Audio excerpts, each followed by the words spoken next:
go back and watch Albert Hainsworth on that. Yeah, I was just going to say it. Yeah. You got to get up off the ground and stay alive and chase this guy. Yep. The free agency period in the NFL is an important time for every NFL team franchise to either get a guy that will actually help his team and pick up a really good player that the other franchise either can't afford, or try to rebuild another team, pushing older guys out, but still have a lot to give for a team to be a team player.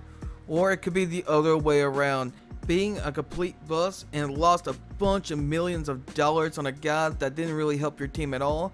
Or that could be an absurd signing of the team itself having its own fault of losing so much money and having no sense of picking the right guy for your team. Well, in 2009, the Washington Redskins actually made a very fatal mistake to their franchise, making the worst NFL free agent signing in the history of the NFL. And the worst NFL free agent signing in the history of the NFL, the guy named Albert Hainsworth. In 2002, came from the University of Tennessee. He was drafted in the first round by the Tennessee Titans. In the first few years in the Tennessee Titans, of the first 6 years of his NFL career, he actually had pretty good stats. I mean, he was pretty good. He was effective in the pocket, stopping the run game, having sacks, fumbles, strips all over the place. He was a menace in the backfield.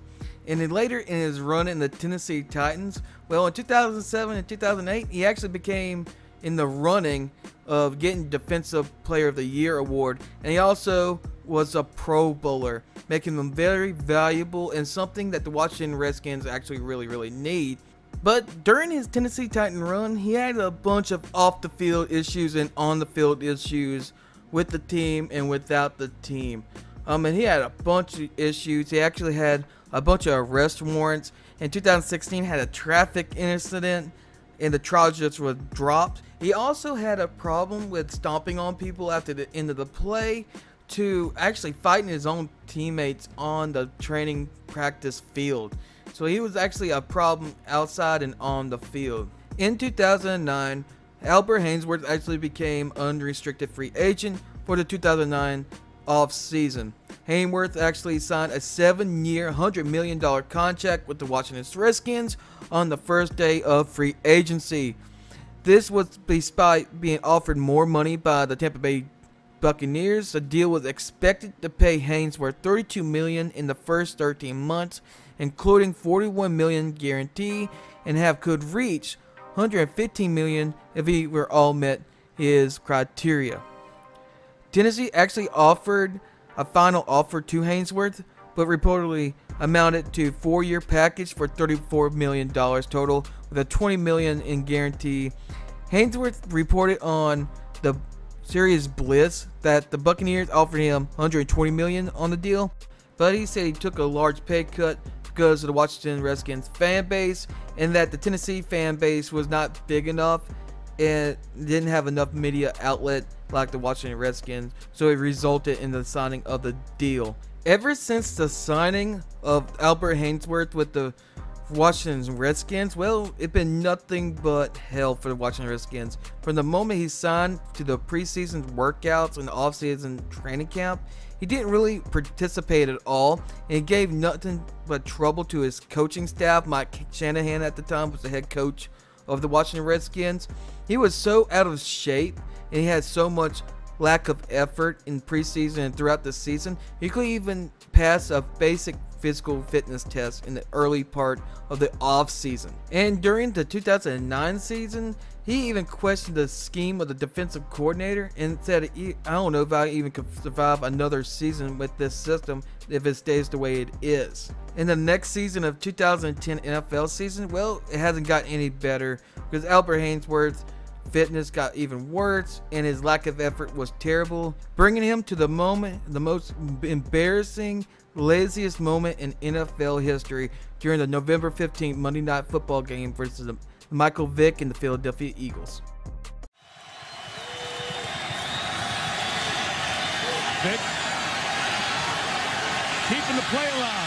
Gonna find someone in the back. Touchdown Avance. Senses the rush. There is none. He looks left. He pumps it. He looks right. He pumps it. He scrambles to his right.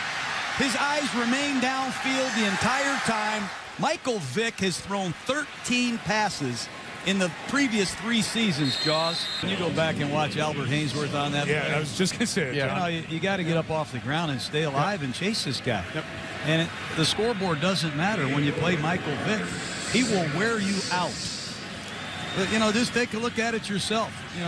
And I realize it's a tough night and it's a rainy night, but you're down on the ground. You have to get up, and you got to continue to chase Michael Vick. The play's still going on. Yep.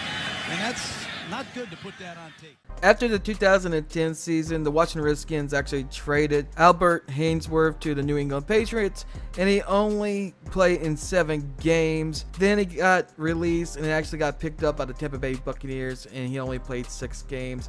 And after that, he got released. After he had the most laziest NFL moment in the NFL history, he had never became the same again. And he actually, after his NFL career was over, he turned his life into crime, and with traffic violations, domestic abuse, and assault and battery to multiple people. He'd been in jail multiple times. And then after all of this happens, not too long ago, even on a podcast, Clinton Porter, Santana Moss actually opened up about Albert Hainsworth actually faking injuries and causing fights and stuff. Hey, let me tell a story. Let me tell a story now. You was here too. You had to been here. When Albert Hainsworth went out in Detroit, they brought the cart out. And we like, oh man, Big Al is out. Man. He's out. And 10 plays, I'm talking to everybody. We all, and then 10 plays later, he come trotting out like Willis Reed in the garden. I'm like, bruh, we over here sympathizing for you, saying prayers for you, and you over here faking. From the very beginning in 2009, when the Washington Redskins signed him the first day of free agency, to all the way till 2010, well, this has become the worst NFL free agent signing ever in the NFL history.